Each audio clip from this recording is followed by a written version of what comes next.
Bienvenidos, Ushamdi, and welcome CMIT 454, sections 6380 and 6382 for the first 8-week term of the spring 2018 semester at the University of Maryland University College. This is the CCNA Security version 2.0 course from Cisco Networking Academy, and this morning's video tutorial is going to be a supplement to our Chapter 4 material, where we've spent a lot of time talking about standard ACLs. We spent a lot of time looking at extended ACLs. We looked at extended ACLs in addition to adding the established keyword. And now what we want to do is we want to fill in some of the gaps, because Chapter 4 goes from the standard and extended ACLs right into the classic iOS firewall, or the context-based access control, the CBAC, which is a iOS-based firewall that runs on a Cisco router. And so we want to fill the gaps in, right? We want to continue with the inductive approach that we've been taking in looking at the different technologies, sort of walking ourselves up the Cisco security mountainside. We, again, started down at base camp with a standard ACL, which is, and in fact, let me go ahead and transition here to the blackboard. And so let's talk a little bit about where we started. So we started at base camp, and we took a look at the standard ACL. And we learned that with the standard ACL, we were able to do stateless packet filtering, but we could only do it based on the source IP. So in other words, there was no state information being tracked. Packets are being inspected a packet at a time and evaluated against an ACL, and it was only based on the source IP. And then we kind of extended, right, or expanded our skill set by taking a look at extended ACLs. And what we learned there is that we could filter based off source or the destination, or the destination IP address, as well as TCP, UDP, got it backwards there, UDP, ICMP, right? Different layer 4 information. So whereas this was layer 3 only at the standard ACL, we talked about the extended ACL being layer 3 or layer 4 capable.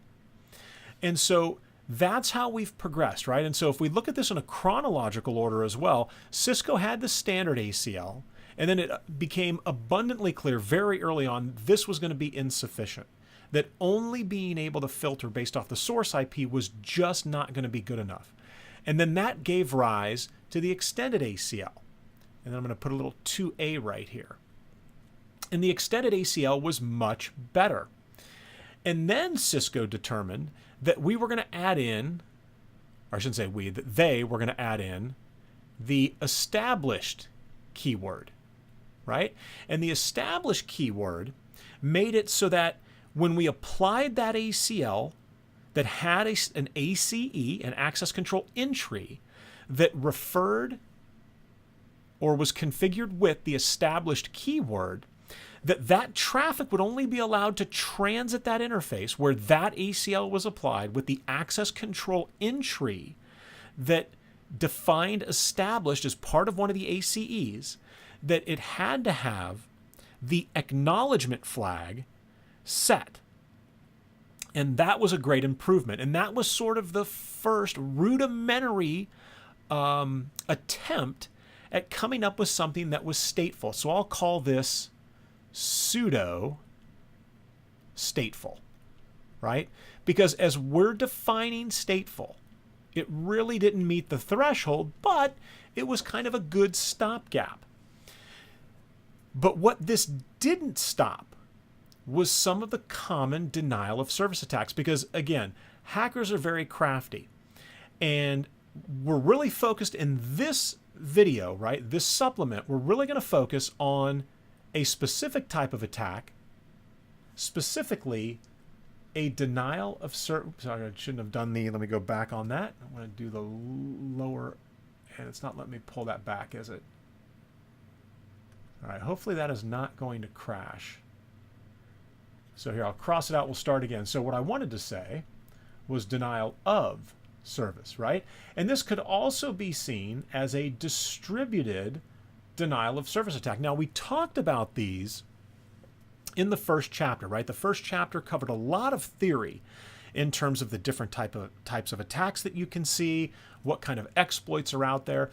And so a denial of service attack, specifically a SYN flood, right? And this is where our focus is going to be in this tutorial, is on the SYN flood attack. Now, this is a very rudimentary attack, but it exploits the basic fundamental operations of the TCP protocol. And if you don't protect yourselves against this type of attack, it can literally shut down a web server, a router, any device where you're not protecting against this type of attack. And so let's define what the SYN flood attack is. And so I'm going to draw right now the environment that we're going to be working in here. We've got router 1, which is connected to router 2, which is connected to router 3. So router 3 is going to be the host that we want to protect. And we'll say that this is the SSH server, right? This is where people are SSHing to get into the environment. Now, a SYN flood attack is basically crafted like this. We're going to say that router 1, and let me change my color here, that router 1 is going to be our bad actor, right? So I can't do the skull and crossbones too well, so I'm just going to say bad actor, right? And router 1 is going to send that SSH connection. It's going to have to go through router 2. It's going to transit router 2. And this, again, we're going to say it's going to be SSH, or it could be any TCP-based service for that matter. But the important thing is that what is that first packet, that first TCP segment, I should say, what flag is going to be set? The originator, the initiator of that connection is going to send a SYN for synchronize. And again, this is sort of TCP 101, right? Networking 101. We have SYN, and then router 3 would respond, and let me change my color here to kind of make this look a little more organized. Router 3 is going to respond with what? Exactly, whoops, the SYN ACK. So a synchronize and an acknowledgement. And then in normal operations, when things go as they're expected to go, router 1 would then reply back with the final ACK. Right? And then we've got our data that's being set. And you'll see a push flag, a PSH flag, and other acknowledgement flags flying back and forth. Once the, you're typing your commands in from the SSH session, we've got data flowing back and forth.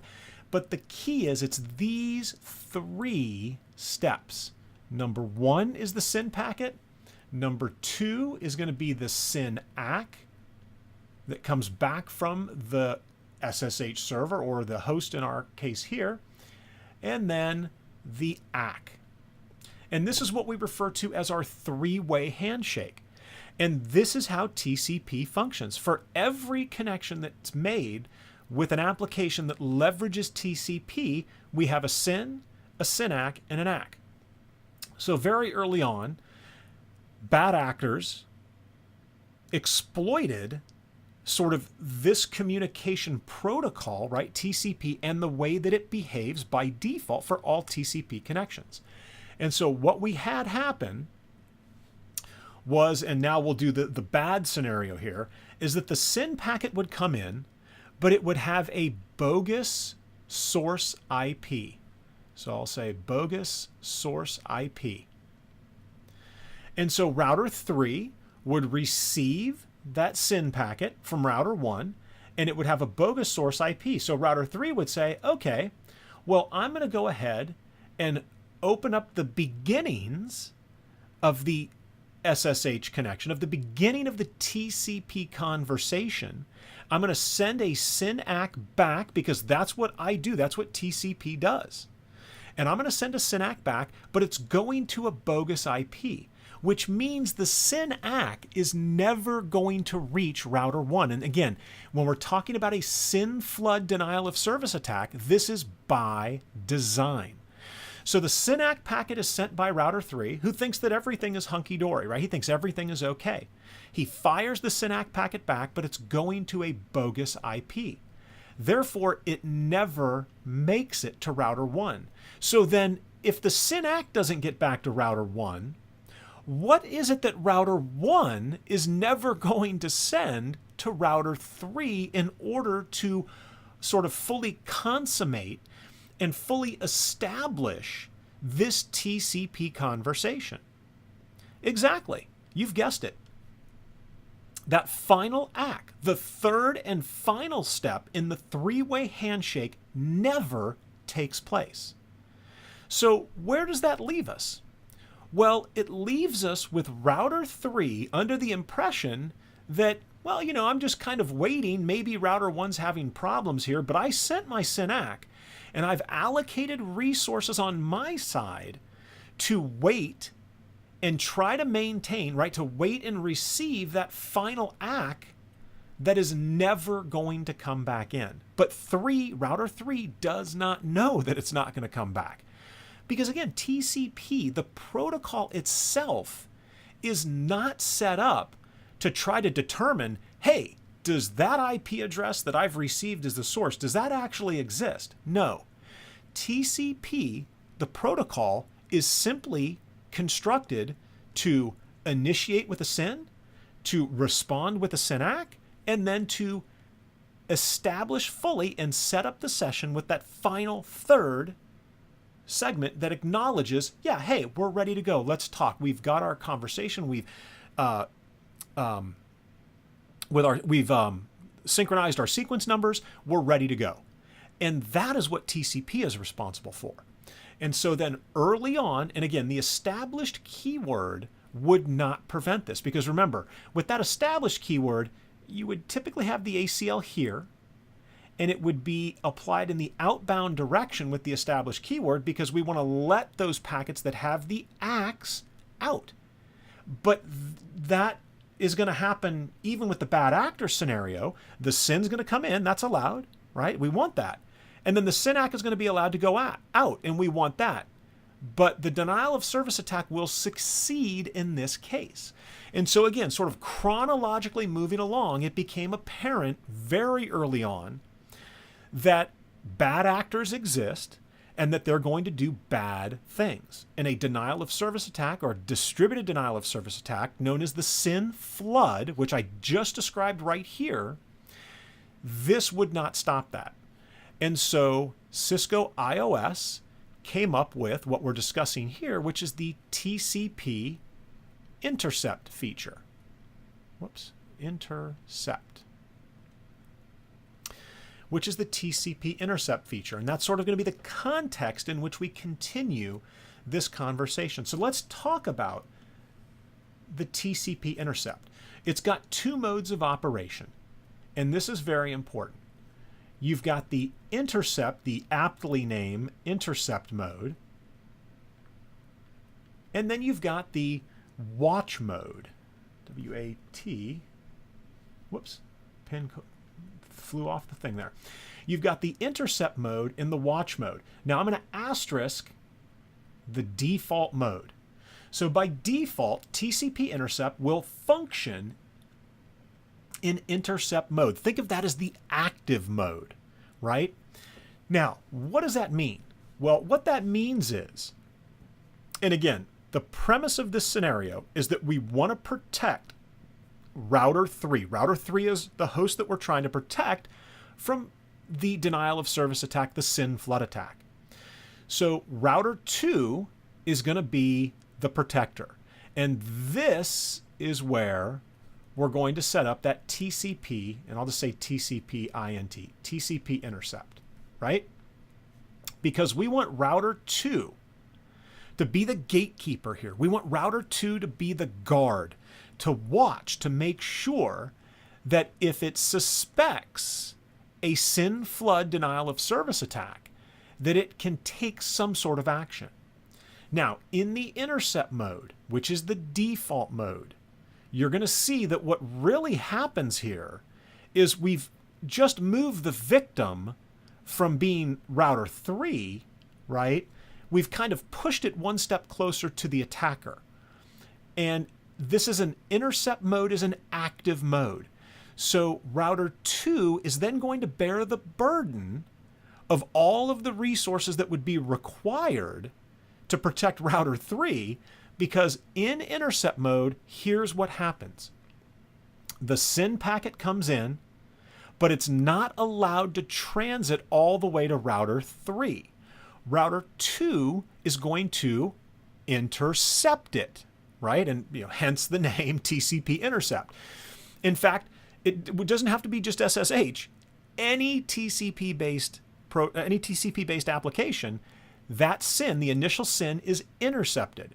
Router 2 will serve as a proxy, and he will respond, right? So let's say the SYN comes in, router 2 is going to reply. We'll do the SYN here, right? Router 2 replies with a SYN ACK on behalf of router 3, which is why I use the term proxy. Because as of right now, router 3 is not seeing anything.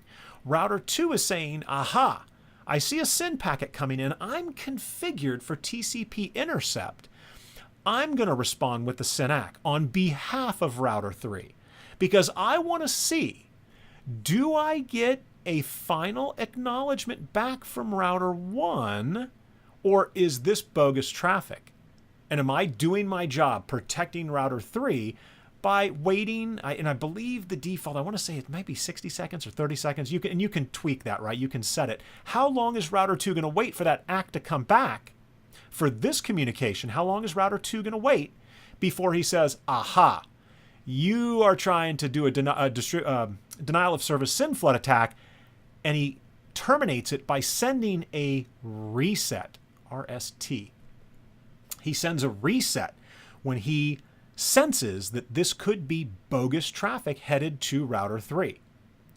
And that's the active intercept mode. Now, again, the drawback of this, right, is that router 2 is now forced to bear the burden of all of the resources required. And you'll see when we set them, I'm going to set this up here in a second on the command line, we're going to see that router 2 will actually maintain what you will ultimately see when we look at context-based access control, zone-based policy firewall, and the ASA. It's kind of got like this little pseudo connection table, right? A state table that is maintaining state information on these sessions, which may or may not ever fully exit the embryonic state. And this is a term that you hear mentioned often. And it may sound a little esoteric, embryonic, and I'm probably going to misspell it wrong. Embryonic, I think that's how you spell it. The embryonic state, right? And what this is trying to say is, right, the root of this word is embryo. In other words, not fully born, not fully established, it's an embryo, right? So when we say that a TCP session is in the embryonic state, what we're saying is it's not fully formed. Where we have the beginnings of life, right? We have the beginnings of a session establishment, of a TCP session establishing, but we're not quite there yet. And so embryonic is that term that you'll hear. So when router 2 determines either in the intercept state or in the watch state that we've been sitting, it's an embryonic TCP session. And again, we determine how long router 2 is going to wait.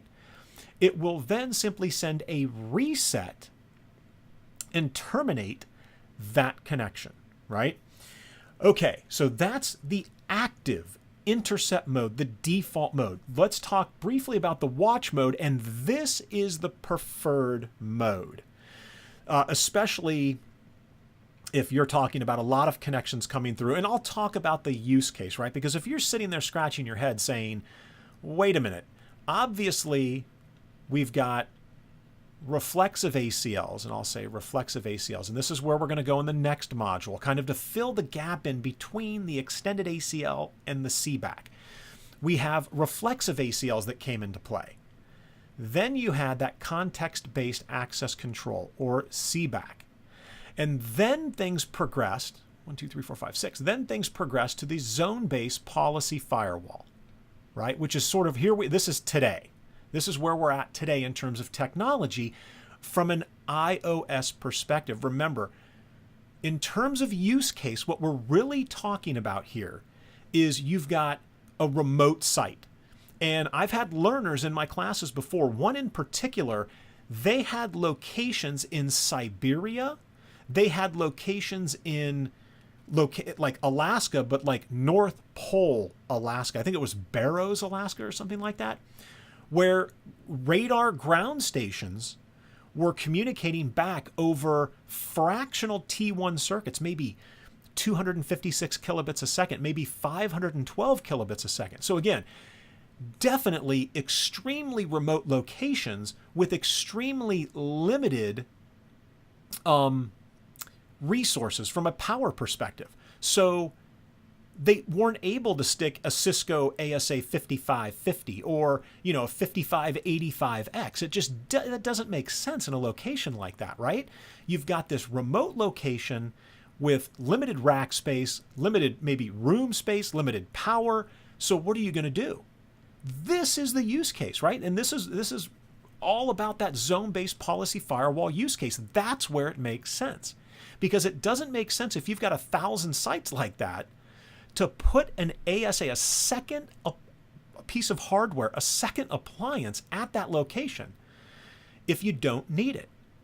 And really, zone-based policy firewall is a super, super powerful feature set on the iOS router that allows you to basically have a fully functional, stateful firewall, but it's just on the router, right? You don't have another separate appliance. But use case is important because a lot of times when I discuss things like this, learners say, well, that makes no sense. I would just put an ASA firewall right here between router 1 and router 2. And yeah, absolutely, you can certainly do that if the use case, in other words, the requirements that you're trying to meet, if it meets those requirements, then okay, yeah, then you could put a firewall there. But in the case where you've got a room at some remote airport in Siberia or in Barrows, Alaska, and you can only get one device in there, and that's what's going to make sense for that use case, this zone-based policy firewall, I should say, hey, this is an awesome way to do it, right? Awesome way to go about it. Because then you've consolidated things down to a single device. But this is where this is where we're taking this conversation. And again, we want to do it in an inductive fashion. I want to fill the gaps in and show you some of the technologies, because understanding where things started really helps to understand how we ended up at where we are today.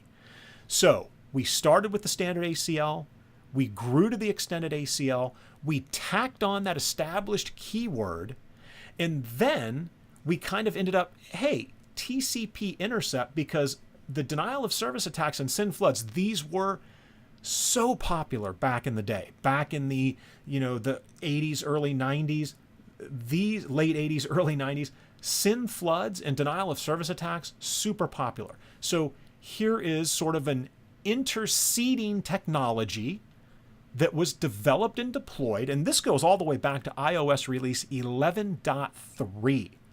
So this is not something that's new, not recent. This is very, very old, but it's an interceding technology and feature that was injected into iOS, right? Or introduced into iOS to prevent the SYN flood attack. So let's jump on the command line now. I've done enough talking here, but I want to make sure I give you a really nice background. And if you want to do a screenshot of this, now's the time to do that, because we are going to go back from the blackboard to the command line. And let's see. And again, super, super easy. In terms of features that are easy to set up, this is definitely one of those features. And actually, before I configure TCP Intercept, it's got some serious limitations as well. You cannot use it with NAT. right? So if you're doing NAT, it's not going to work. And you may say to yourself, well, then why would you use it? Well, there are times where you have private networks, right? That are, maybe you're on a provider MPLS network and you're not doing NAT, right? That's very possible. So it could still be used. It does not work with context-based access control, right? With CBAC, the classic Cisco, that's referred to as the classic iOS firewall. And it doesn't work. And if it doesn't work with that, it certainly doesn't work with zone-based policy firewall, because, as they like to say, spoiler alert, zone-based policy firewall, guess what it actually uses as its inspection engine? Yeah, it's using the context-based, it's using the CBAC inspection engine.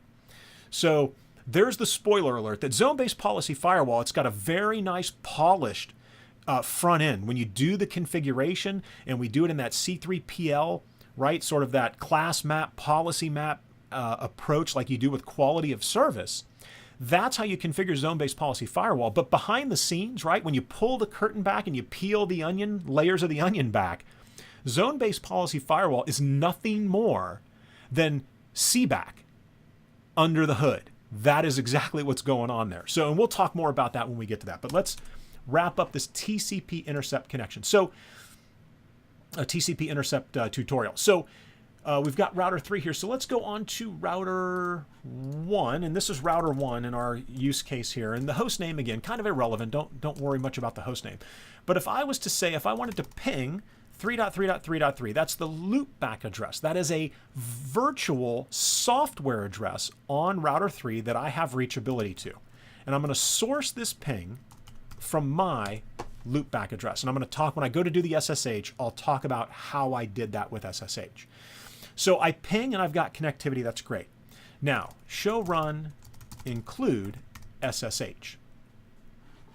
This command right here is going to allow me to SSH over to router 3, and it's going to see me, the source, as my loopback address. And so router 1, as you saw right there, I'm using my loopback address, which is 1111, because that's the address router 3 has in its routing table. If we come over here to router 3 and I say show IP route OSPF, and we're using OSPF between these 3 routers to propagate this information, so router 3 knows how to get back to me.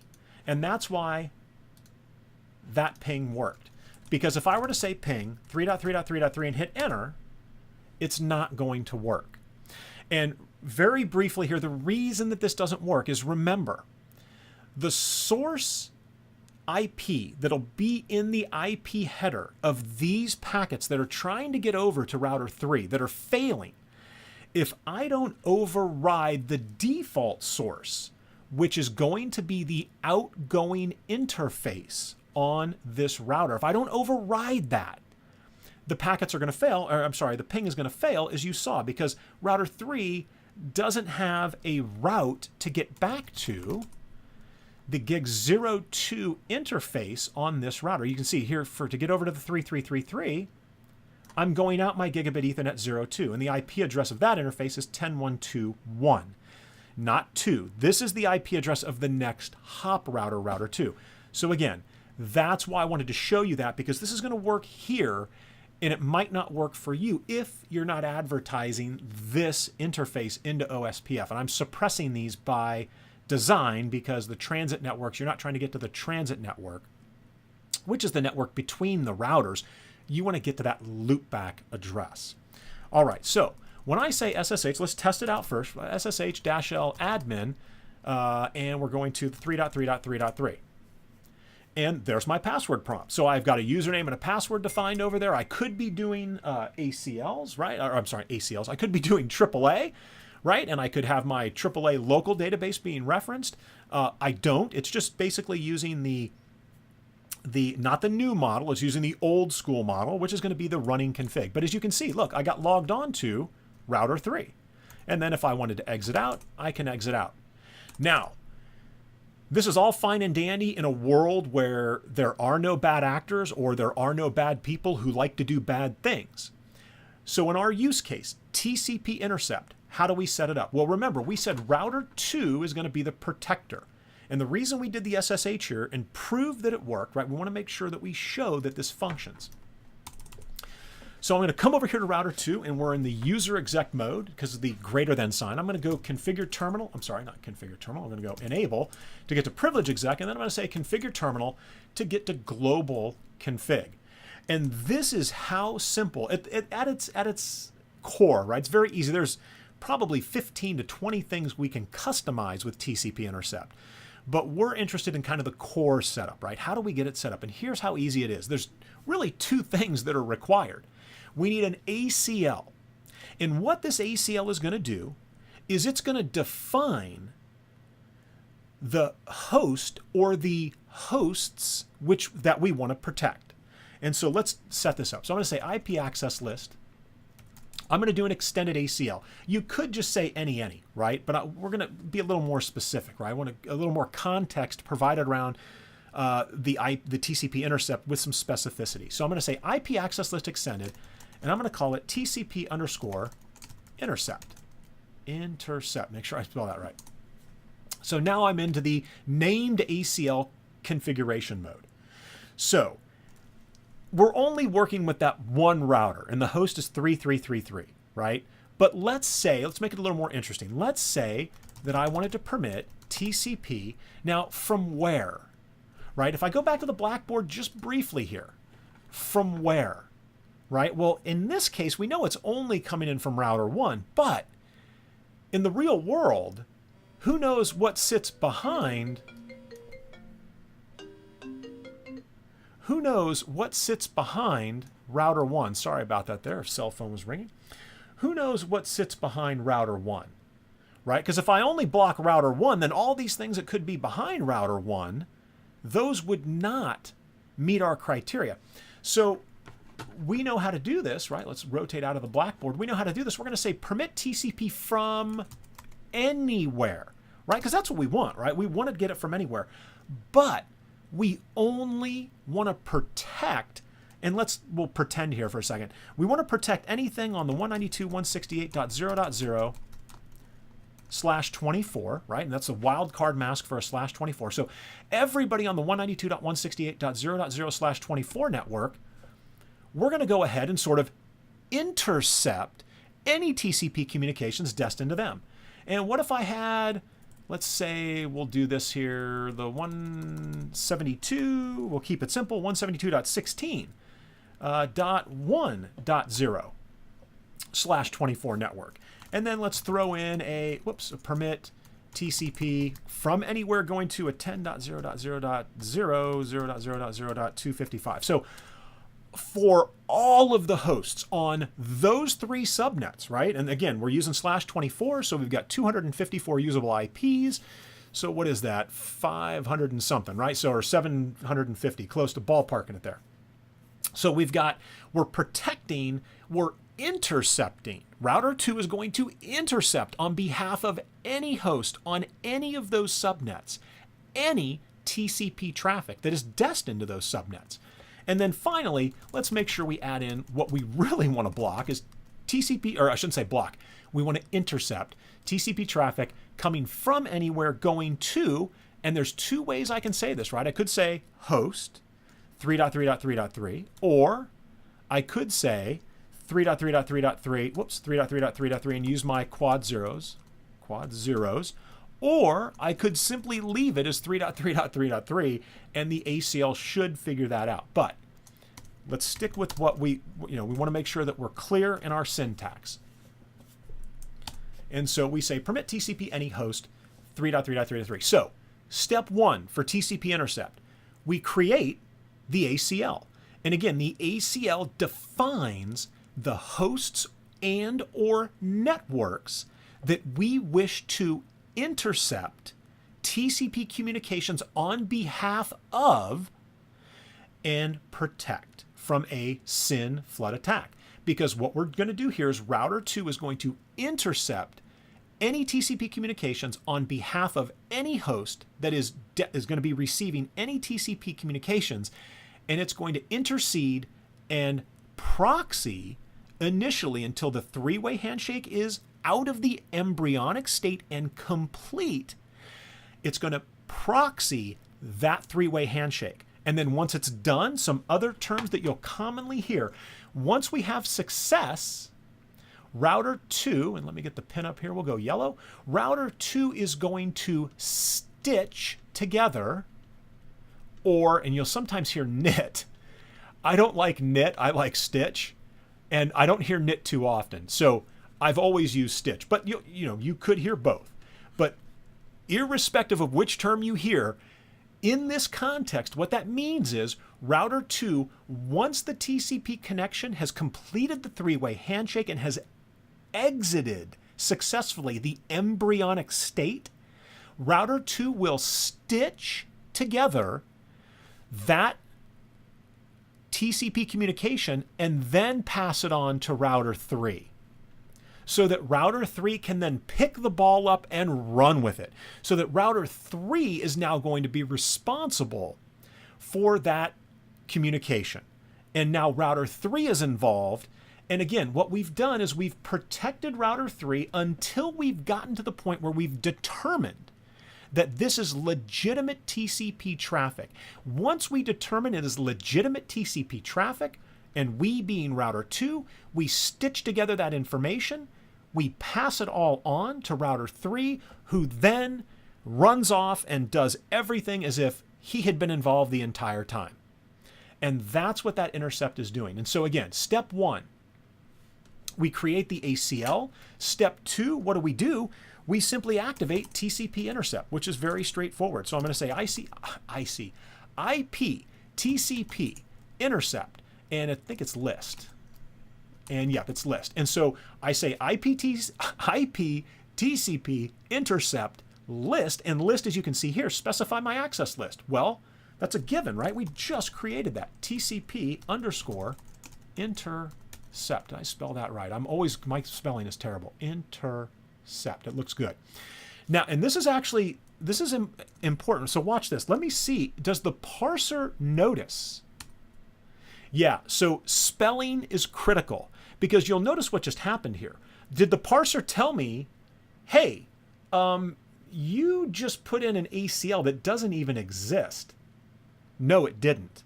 So again, if I was a little closer to this, let's say I did this, sept, and I got the T and the P backwards, the parser's not going to help me there.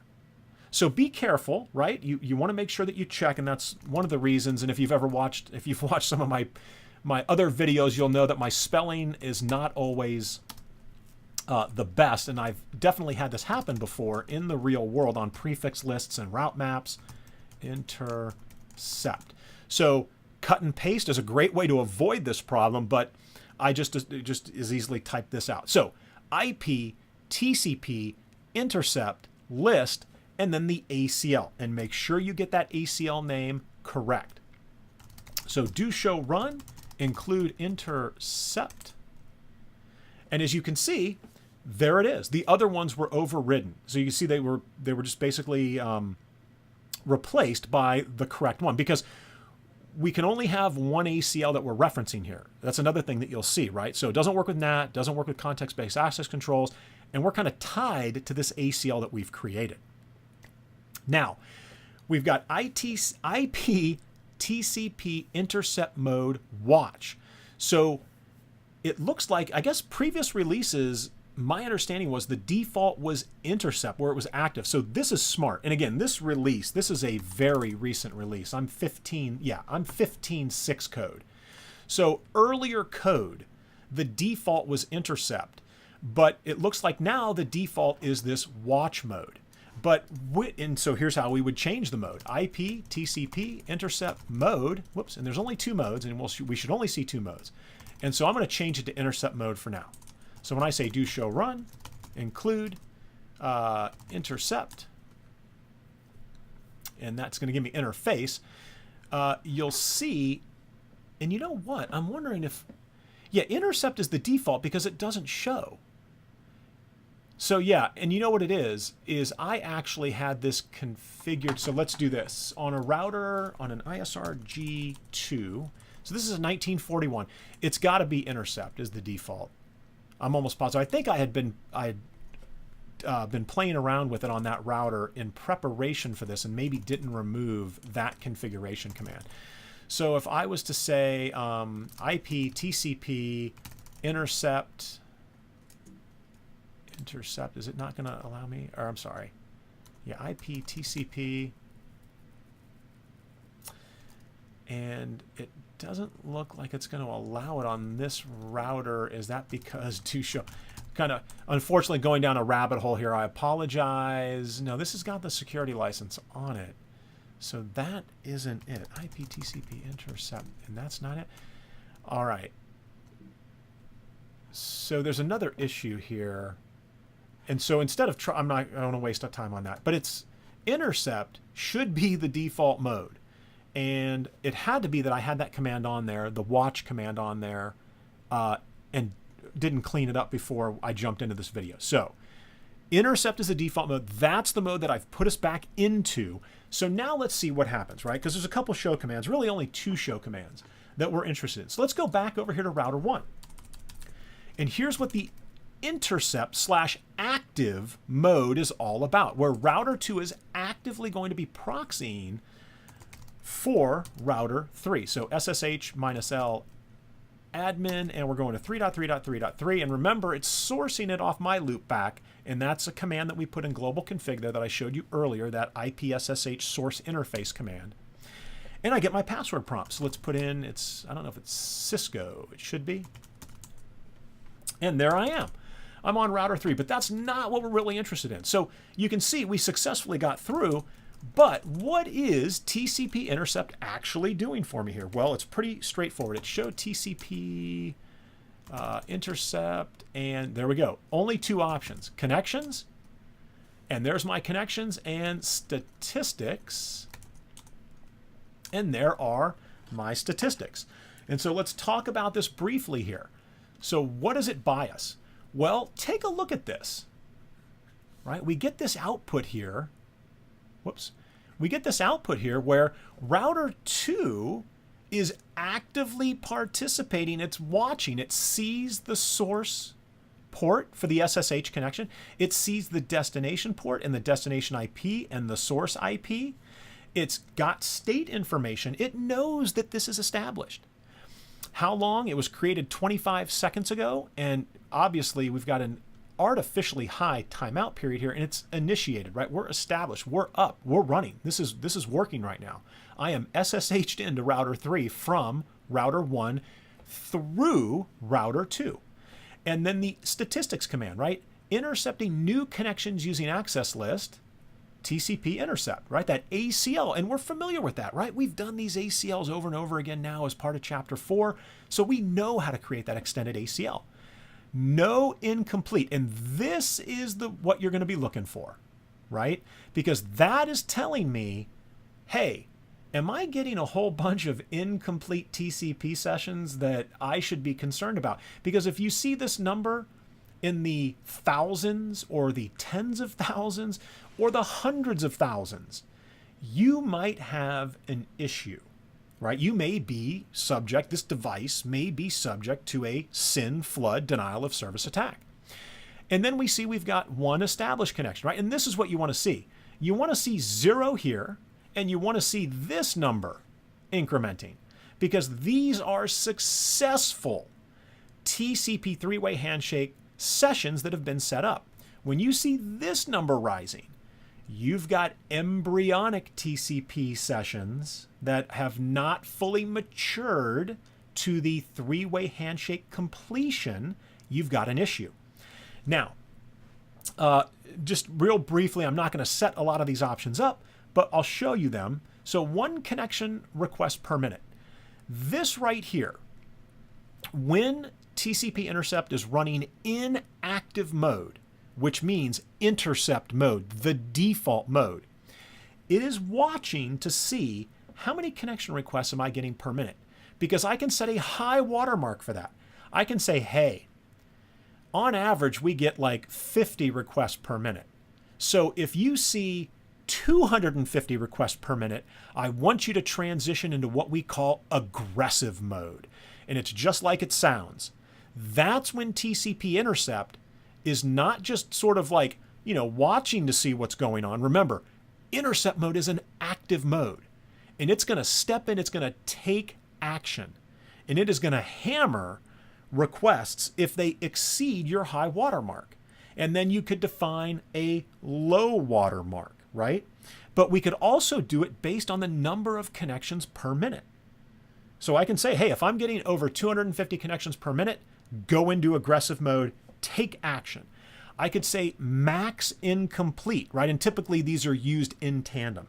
I could say max incomplete and put the number of maximum incomplete sessions that I'm willing to allow. And by incomplete, I mean maximum embryonic sessions that haven't completed. How many maximum sessions do I want to allow, right? Because what would be, again, it's use case, right? It's going to come down to use case for you, your environment. Where would you do this? And when we talk about the max incomplete number, what we're really talking about with that is how many embryonic sessions am I going to allow before, when we're running TCP intercept in aggressive or in active intercept mode, before we get aggressive, right? Before we go into aggressive mode and start dropping sessions, how many maximum incomplete sessions would I expect to see, right? Is 50 a good number? Maybe. Again, it's going to depend on your environment. You have to, and this is where, baselining becomes important, because typically people ignore baselining, right? In a lot of cases, I go into a lot of environments where, it's like, well, what does your environment normally look like? And you get that deer in the headlights look, right? Or they'll look at you and be like, what do you mean? What does my environment normally look like? Because people typically don't look at their environment. Once it's set up and running, it's kind of like, set it up and walk away. And as long as it works, you're not going to look at it again. But baselining is critical, especially when we're talking in a security context. So max incomplete in a small, tiny environment. Let's use my former learner who had some sites in Barrows, Alaska and Siberia. Maybe if you get 5 incomplete sessions, that's going to trigger, hey, listen, we should never be getting incomplete sessions. So if we hit 5, or, let's put, maybe 10. If we get 10, because that's not going to exhaust the resources on the router to allow 10, and you scale up from there. Maybe 50 incomplete is okay. Because by default, TCP will eventually time out, and you can configure the timeout through the interface here. And so let me show you real briefly. We're not going to configure any of these, but just so you can see. So if I was to go into global config and say IP TCP intercept, and there are the options, right? Connection timeout, right? Drop mode, fin reset timeout, max incomplete, which is the one that we just mentioned, right? In the 1 minute, and the watch timeout. So watch timeout, and this is a great segue, right? So we looked at some of the ones we could use. Max incomplete and the 1 minute, right? So how many we're going to look for a watermark and a high-low watermark in a 1 minute range, or maximum incomplete. We're just going to specify the max before we start. And you notice it says before clamping down, right? Before getting aggressive and taking action. So that's the intercept active, right? The active mode. Then you've got the watch mode. And watch mode is just like it sounds, right? It is a sort of passive way to look at things where it's not going to be maintaining that nice state information. Do show TCP intercept connections, right? It's not going to maintain actively this information. It is going to keep an eye on things, but it's going to passively do it. And so let's change our mode. IP TCP intercept mode, whoops, not active. I want to say, watch, sorry. Watch. And actually, is that, let me make sure I got that right. Mode, watch, yeah, so it's watch.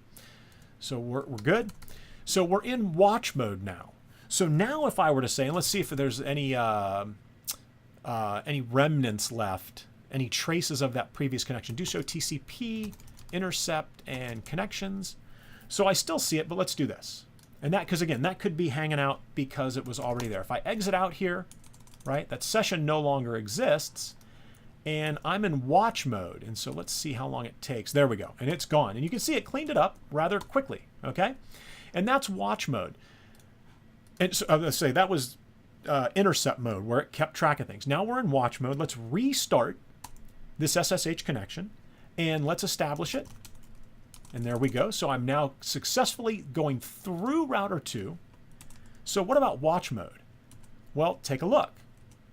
Is watch mode maintaining sort of like, a little database, a connection table, a state table, so to speak, of the information it's seeing from the TCP connections that are going through it? And the answer is no, right? We're not seeing that. What if I was to say, let's do connection, what about statistics? What do you think? Yeah, so it's watching, right? It's watching new connections, but you'll notice established connections, it's 0. So it's not tracking that information. It's passively watching. But I use that term passive carefully because, again, it is passively watching, but passive in the sense that it's not keeping that connection state table up to date. And we see that it's not happening, right? But here's what you can do. Because it is still kind of out of the corner of its eye, it's peeking to see, hey, are there open sessions? So behind the scenes, if I was to say IP TCP intercept, and this is the watch mode, the watch timeout, sorry. Watch timeout, right? I can set a timeout up. Specify the timeout for incomplete connections in watch mode. So I'm going to set it to something super low. We'll set it to 5 seconds here. And let's see what happens. So I said IP TCP intercept watch timeout. So basically what's going to happen is router 2 is going to passively, out of the corner of its eye, watch the TCP connections, right, as they flow through, as it is, in a sense, I'm going to use the word intercept, right? But it's not in intercept mode. But it is taking a look at them as they go through to see, hey, are these completing and making their way out of the embryonic, incomplete TCP state? Are they successfully completing the three-way handshake? So let's see what that looks like. So we'll come over here to router 12. I'm sorry, router 1 here. And I'm not going to put the password in. And let's see, because I'm wondering if this is going to be enough to have it kill and not fully stand up the session, or if the session is already in a setup state. And it looks like it may be allowing it, so probably not the best, because again, it may have received the ACK and now we're just waiting for the password to go through on the SSH setup. So not the best example, but if I had sent this, and actually, you know what? It just dawned on me. Let's give this, there we go. Let me do this. Let me change, let's send a bogus source IP and let's see what happens. And let's see if watch does what it's supposed to do.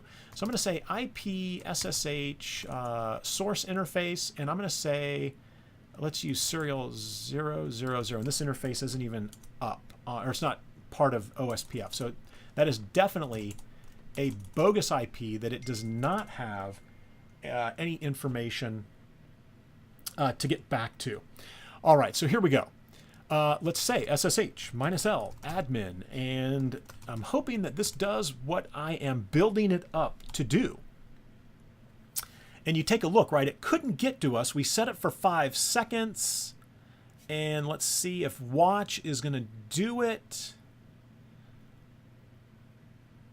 And not going to happen. So it doesn't look like it's going to happen. And that's, well, actually, that's kind of hanging. And let's see if we see anything. Oh, sorry. Let's see if we see anything over here on statistics. Aha. So it did get the connection request, right? It is seeing those connection requests come through. But it, the timeout, and this was the timeout here.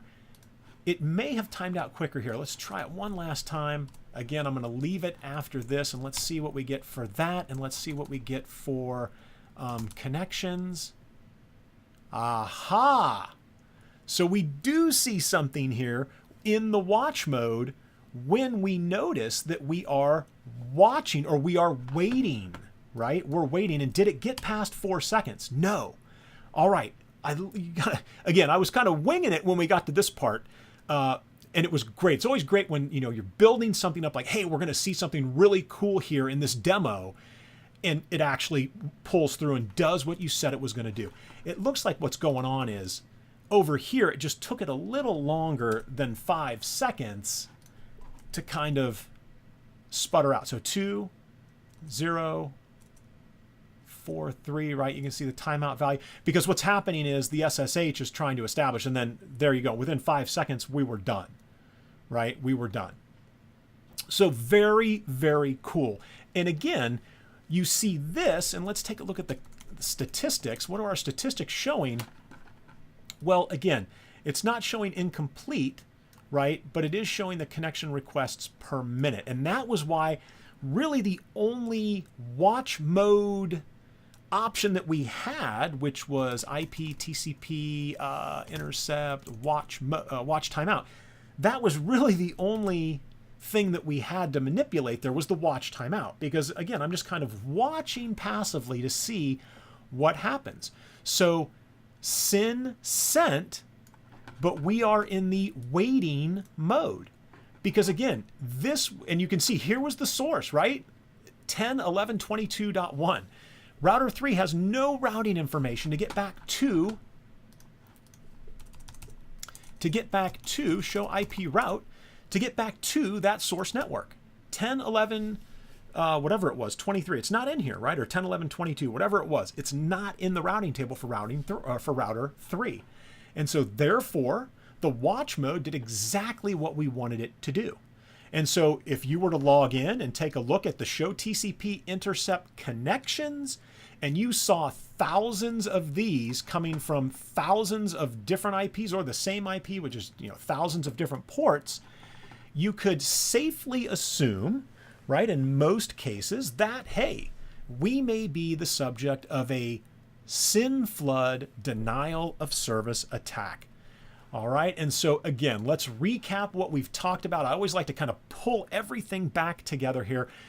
What are we talking about? Well, we're talking about the denial of service attack, specifically the SYN flood, where a bad actor sends a bogus packet with a bogus source IP. The SYN packet makes it through to the host allocates resources, sends back a SYN act to who he thinks is a real legitimate person, a real legitimate actor, and then never receives that final acknowledgement, bringing the TCP session out of the embryonic state into the fully formed three-way handshake completed state. That's your SYN flood attack. And then we talked about the sort of chronological progression. And again, with the TCP intercept, it does fit in there, and this may not be, you know, to the day that it was introduced, but we started with the standard ACL. We then progressed to the extended ACL. Then we looked at the extended ACL with the established keyword, which was that pseudo-stateful approach that we took. But then we realized that that pseudo-stateful approach wouldn't stop this denial of service attack, a SYN flood. So we introduced new functionality into iOS, the TCP Intercept functionality. And we just went over that, and we saw really how simple it is to configure. It's an ACL that's going to have the permits of who we want to match, who are we protecting, which networks, which hosts. We created that extended ACL, and then you simply run that command, IP TCP intercept list, and put that ACL there. And then at that point, we are in the default mode. We are actively intercepting the TCP requests that are coming in. And on behalf of the hosts that we're protecting, we are proxying those initial SYN packets, right? Those initial TCP conversations that are starting. We're proxying that information for the host that we're protecting.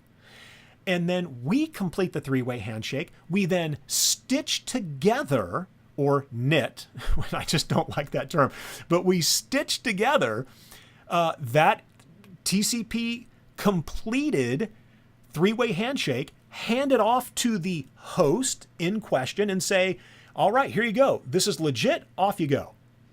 But what doesn't that help us with?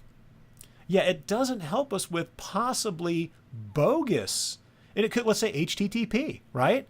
So yeah, the three-way handshake got stood up, but what about the application layer, right? So you can see we're still stuck down at layers 3 and 4 here. And again, TCP intercept, layer 4, right? Because we're talking about TCP.